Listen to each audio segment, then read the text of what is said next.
hidup dan kerja yang membahagiakan. Berawal dari hati yang tulus dan pikiran yang positif. Buku karya Hans Gregory Dairi. Bab 1. Etos bisnis dan etika kerja. Why not the best? Ini ungkapan biasa dan sering kita dengar, atau mungkin sering kita gunakan, dan ungkapan ini sebagai pemacu, pendorong, penggerak, serta pemberi motivasi untuk melakukan yang terbaik. Intinya, menjadi yang terbaik.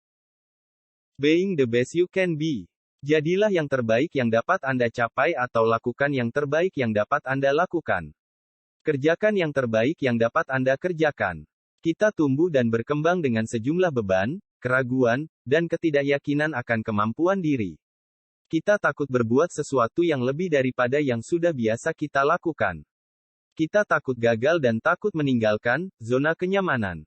Kita juga takut mendidik anak buah kita menjadi sama terampil dengan kita karena nanti kedudukan kita akan tergeser. Dengan bebab seperti itu, apa yang harus kita lakukan? Pertama-tama yang harus kita lakukan adalah mengembangkan perasaan yang kuat akan diri sendiri. Kita harus berusaha menggali, mengembangkan, dan menumbuhkan kekuatan kita. Kedua, berhenti menyalahkan diri sendiri. Banyak hal negatif yang kita rasakan ada dalam diri kita, sesungguhnya tidak benar-benar ada. Sistem kepercayaan kita hanya didasarkan pada asumsi-asumsi yang telah kita buat sendiri terhadap diri kita. Memang dalam kehidupan akan selalu ada tragedi dan kegagalan. Meskipun demikian, akan selalu ada pula potensi dan kesempatan bagi kita untuk belajar dan berkembang. Dengan kata lain, sikap kita sendiri yang menentukan apakah kita akan menjadi lebih kuat dan lebih berhasil atau menjadi lemah dan kalah. Betapa penting sikap attitude yang menentukan keberhasilan seseorang. Menjadi yang terbaik di sini sesungguhnya adalah tentang sesuatu yang Anda dapat katakan kepada diri sendiri bahwa inilah apa yang saya ingin lakukan dan saya sudah melakukannya. Inilah pilihan saya dan saya sudah mendapatkannya. Inilah yang saya cari dan saya sudah menemukannya. Dan Anda harus mengatakannya dengan penuh rasa syukur kepada yang empunya semuanya itu. Makna kerja bagi kehidupan. Kerja adalah martabat, menyenangkan, memuaskan, membawa kegembiraan dan kesedihan, menjalin hubungan, bersifat ilmiah, serta penting bagi kelangsungan hidup. Bab 2. Karakter dan sikap yang menentukan keberhasilan. Karakter atau watak adalah suatu nilai dalam diri kita, yang menentukan seberapa baik atau buruk pilihan kita dalam hidup ini. Karakter membuat hidup kita sengsara atau bahagia. Hidup yang bahagia adalah hidup yang baik karena kebahagiaan adalah nilai dari kehidupan itu seluruhnya. Kejujuran. Kalau Anda menanam kejujuran, Anda akan menuai kepercayaan. Kalau Anda menanam kebaikan, Anda akan mendapatkan banyak kawan. Kalau Anda menanam kerendahan hati, Anda akan mendapat keagungan. Kalau Anda menanam ketekunan, Anda akan mendapatkan kepuasan hati. Kalau Anda menanam pertimbangan, Anda akan mendapatkan perspektif. Kalau Anda menanam pengampunan, Anda akan mendapatkan rekonsiliasi. Oleh karena itu, berhati-hatilah. Apa yang Anda tanam sekarang akan menentukan apa yang akan Anda panen kemudian. Karakter yang menentukan keberhasilan. Karakter atau watak adalah sesuatu yang ada dalam diri kita, yang menentukan seberapa baik atau buruk pilihan kita dalam hidup ini. Karakter membuat hidup kita bahagia atau sengsara. Karakter bukan sesuatu yang sudah jadi, melainkan merupakan suatu karya yang belum selesai dibangun. Karakter itu berkembang. Pengembangan karakter merupakan tugas besar yang berlangsung sepanjang hidup. Perusahaan atau organisasi juga mempunyai karakter yang tercermin dari karakter para pendiri, pemimpin, pengelola, dan karyawan yang mendukungnya. Sukses atau gagalnya suatu organisasi atau perusahaan sangat dipengaruhi oleh karakternya. Karyawan yang dapat diandalkan dan tepat pada tugasnya atau dependable right people sangat dibutuhkan organisasi atau perusahaan. Karyawan dengan karakter ini akan bersikap dan bersifat dewasa, tahu apa yang menjadi tugas dan tanggung jawabnya, serta melaksanakan tugas dan tanggung jawab itu dengan antusias dan penuh semangat. Akan tetapi, antusiasme hanya akan bertumbuh kalau kita mengerjakan pekerjaan kita dengan senang dan gembira atau have fun. Kita tidak merasakan adanya antusiasme dalam bekerja jika kita bekerja sambil mengeluh dan tidak bersemangat. Apabila tidak ada antusiasme maka tidak akan ada energi yang dapat mendorong kita bekerja secara maksimal. Karyawan yang dapat diandalkan adalah karyawan yang memiliki mindset untuk keluar dari diri sendiri, meninggalkan kebiasaan lama, dan berani menantang diri untuk melakukan lebih dari apa yang diyakini. Karyawan seperti ini selalu dapat menemukan cara atau jalan untuk melakukan tugasnya hari ini lebih baik daripada hari kemarin dan hari esok lebih baik daripada hari ini. There's no best ways, but always better ways. Apa yang membuat Anda lebih bahagia? Hidup yang bahagia adalah hidup yang baik. Hal ini dikarenakan kebahagiaan adalah nilai dari kehidupan itu seluruhnya. Awalilah setiap hari Anda dengan harapan dan akhirilah dengan syukur. Bab 3. Keberanian bertindak.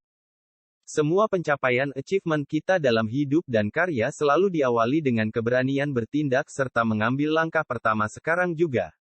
Di sini termasuk pula keberanian untuk berubah dan mencoba sesuatu yang berbeda.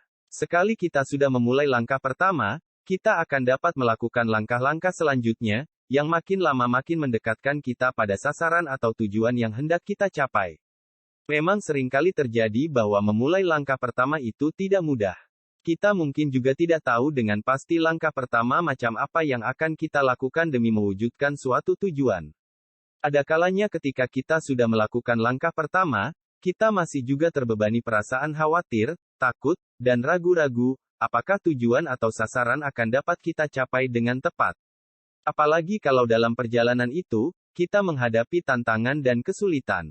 Dengan demikian, kita seolah-olah tidak tahu kapan kita akan sampai ke tujuan akhir perjalanan.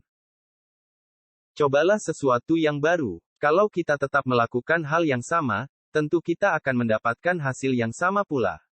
Kita seharusnya sadar, mau, dan berani melakukan sesuatu lebih, mencoba sesuatu yang berbeda, sesuatu yang baru. Dan kalau itu kita lakukan, kita bisa dan hasilnya juga berbeda. Banyak orang terpaku pada keadaan di mana mereka berada saat ini. Alasannya karena keadaan lingkungan, kurangnya kompetensi, atau tiadanya kesempatan. Akan tetapi sebenarnya adalah karena mereka tidak mau berubah dan tidak berani mencoba sesuatu yang baru, serta sesuatu yang berbeda. Sebab mereka sudah berada di zona nyaman. Siapapun Anda, apa saja yang Anda lakukan, selalu ada kesempatan melakukannya secara berbeda. Cobalah mengalami sesuatu yang baru, juga sesuatu yang berbeda. Anda pasti akan menyukai perubahan itu dan Anda mampu menyesuaikan diri dengan perubahan tersebut. Jika pada akhirnya Anda merasa nyaman dengan perubahan tersebut, maka Anda pasti akan mau melakukan perubahan yang lain, yang mungkin lebih besar, dan lebih bermanfaat, baik bagi diri Anda sendiri maupun bagi lingkungan sekitar, termasuk bagi perusahaan tempat Anda berkarya. Bab 4. Hakikat hidup. Saling melayani. Pelayanan atau servis adalah bagian dari kehidupan kita sehari-hari. Semua aktivitas dalam kehidupan ini sesungguhnya bertumpu pada satu hal, yaitu melayani. Dalam melayani, kita pun dilayani. Singkat kata, saling melayani. Apapun motif dan tujuannya, pelayanan itulah yang dilakukan sehingga tercapai apa yang diinginkan. Dalam dunia bisnis dewasa ini sangat dikenal apa yang disebut pelayanan sepenuh hati, excellent service, atau keunggulan pelayanan. Bab 5. Globalisasi dan tantangannya. Globalisasi telah membuat dunia laksana papan catur, di mana produk dan jasa serta modal dan tenaga kerja menemukan titik mobilitas dan akselerasi yang luar biasa, namun dari sudut etika, globalisasi itu pada akhirnya harus bermuara pada kesejahteraan dan kemakmuran umat manusia. Dan ini merupakan tugas berat yang harus ditangani dengan penuh rasa tanggung jawab oleh para pemimpin dunia. Menyatunya globalisasi dan kecepatan memicu perkembangan kapitalisme yang begitu cepat, atau dapat diibaratkan sebagai turbokapitalisme, di mana produk, jasa, berita, modal, serta tenaga kerja menemukan tingkat mobilitas dan akselerasi yang baru. Singkat kata, dalam globalisasi yang tercipta hanyalah pemenang, tidak ada yang kalah. Artinya setiap individu, setiap organisasi, dan setiap negara harus mempersiapkan diri dengan baik dan sungguh-sungguh agar dapat menjadi pemenang dalam era globalisasi. Sumber daya manusia harus terus ditingkatkan kualitasnya, produk-produk harus memenuhi standar kualitas dunia, layanan harus prima, efisiensi dan daya saing harus ditingkatkan dari waktu ke waktu. Jika tidak, Perusahaan-perusahaan multinasional yang sejak jauh hari sudah mempersiapkan diri untuk bertarung di era global akan mendominasi kita. Agar bisa survive dalam era globalisasi, setiap organisasi atau perusahaan harus selalu mawas diri. Kebanyakan organisasi atau perusahaan hancur akibat kondisi dari dalam, bukan karena pengaruh faktor luar. Setiap organisasi atau perusahaan dituntut kreatif dan inovatif dalam menciptakan pasar baru. Artinya, dalam era globalisasi kompetisi makin seru, tetapi juga semakin menyaksikan. Siapa yang bisa membangun, meramu, dan mempraktikkan competitive advantage lah yang akan jadi pemenang. Sekian materi yang saya sampaikan.